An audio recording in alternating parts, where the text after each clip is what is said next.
Assalamualaikum warahmatullahi wabarakatuh. Saya Muhammad Azmi Usman, mahasiswa PPG Unri.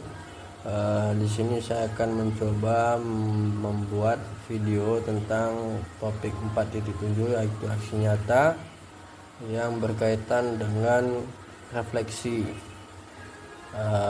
visible thinking berupa kompas point. Nah, jadi di dalam kompas point ini ada 4 pertanyaan, yaitu worrisome, kemudian need to know, kemudian stance, serta excited. Jadi pertanyaannya adalah untuk worrisome, apa yang menjadi kekhawatiran Anda saat akan menerapkan pembelajaran berdiferensiasi? Yang saya ketahui, kekhawatiran untuk saat ini pada pembelajaran berdiferensiasi adalah kurang siapnya SDM kita, siswa terkhususnya peserta didik, karena penerapan pembelajaran berdiferensiasi ini merupakan pembelajaran yang menurut saya lebih cocok diterapkan pada SDM yang berkualitas. Di sini bukan berarti saya mengatakan siswa-siswa peserta didik tidak berkualitas, namun di sisi lain SDM yang baik itu adalah SDM yang mau menerima perubahan. Nah, jadi semoga aja kedepannya pembelajaran berdiferensiasi bisa diterapkan di Indonesia dengan didukungnya oleh faktor-faktor SDM yang baik. Kemudian untuk need to know, apalagi yang perlu Anda ketahui untuk menerapkan pembelajaran berdiferensiasi? Yang perlu kita ketahui untuk penerapan berdiferensiasi itu, pertama adalah kita harus mengetahui profil siswa. Kenapa seperti itu? Karena setiap siswa itu memiliki karakter yang berbeda-beda, latar belakang yang berbeda-beda. Kemudian yang wajib kita ketahui yaitu tujuan pembelajaran yang jelas.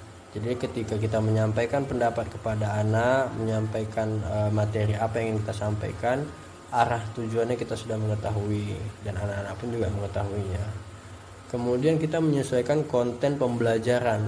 Nanti jangan pula nanti isi yang kita sampaikan itu berbeda dengan apa yang diharapkan tujuan pembelajaran. Kemudian strategi apa yang harus kita terapkan dalam pembelajaran, dan strategi ini tidak boleh monoton, harus variatif. Kemudian menyediakan pilihan fleksibilitas.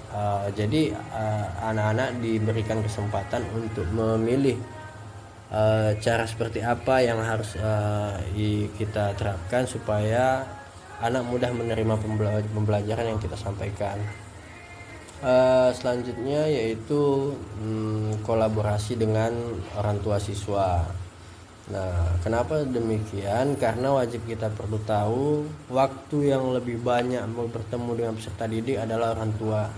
Jadi orang tua harus kita libatkan dalam pembelajaran berdiferensiasi. Kemudian lakukan refleksi setelah pembelajaran selesai. Untuk yang stance, pertanyaan stance,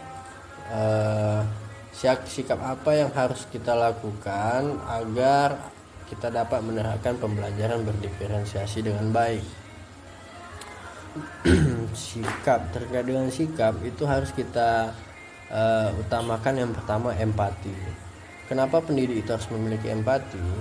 Karena untuk memahami bahwa setiap individu itu memiliki kebutuhan, kekuatan, skill yang masing-masing.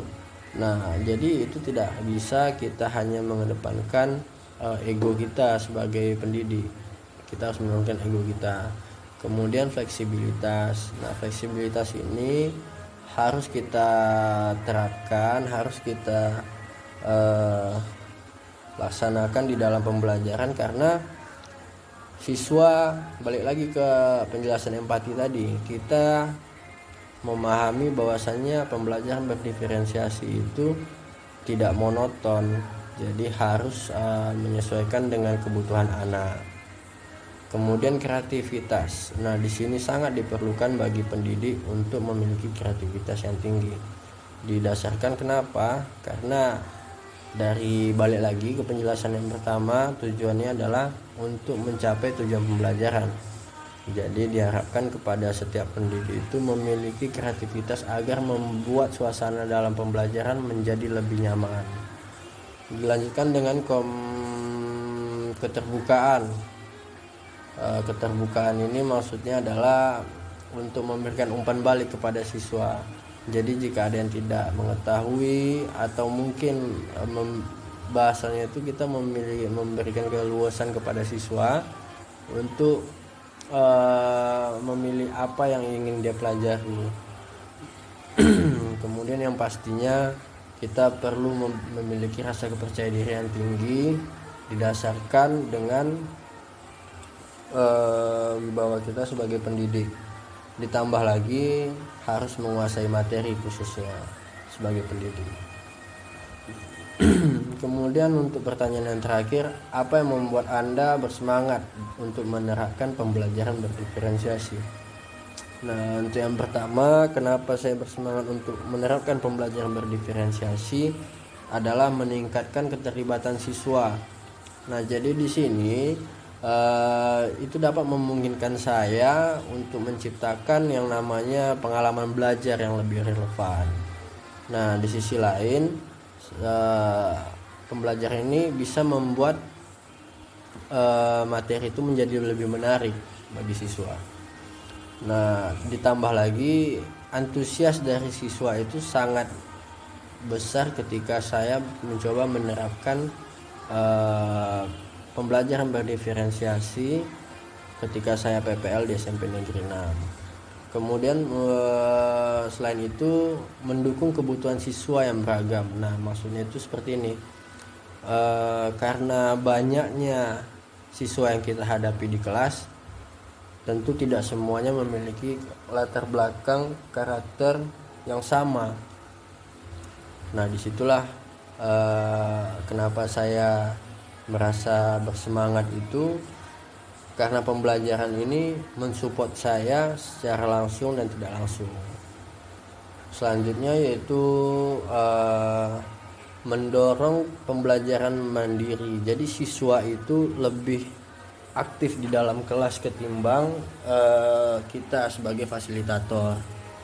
Nah, kenapa kita harus seperti itu? Karena kita mengharapkan nantinya siswa itu aktif dengan tujuan adalah untuk berpikir kritis serta memberikan keluasan kepada siswa untuk berkreativitas sebaik mungkin. Dan alasan terakhir kenapa saya semangat untuk menerapkan pembelajaran diferensiasi, karena pembelajaran berdiferensiasi membuat pendidik lebih santai dalam proses pembelajaran. Bukan berarti saya senang akan santainya, tapi tidak mempersulit guru di masa yang akan datang. Oke, mungkin itu saja yang bisa saya sampaikan. Lebih dan kurang mohon maaf. Assalamualaikum warahmatullahi wabarakatuh.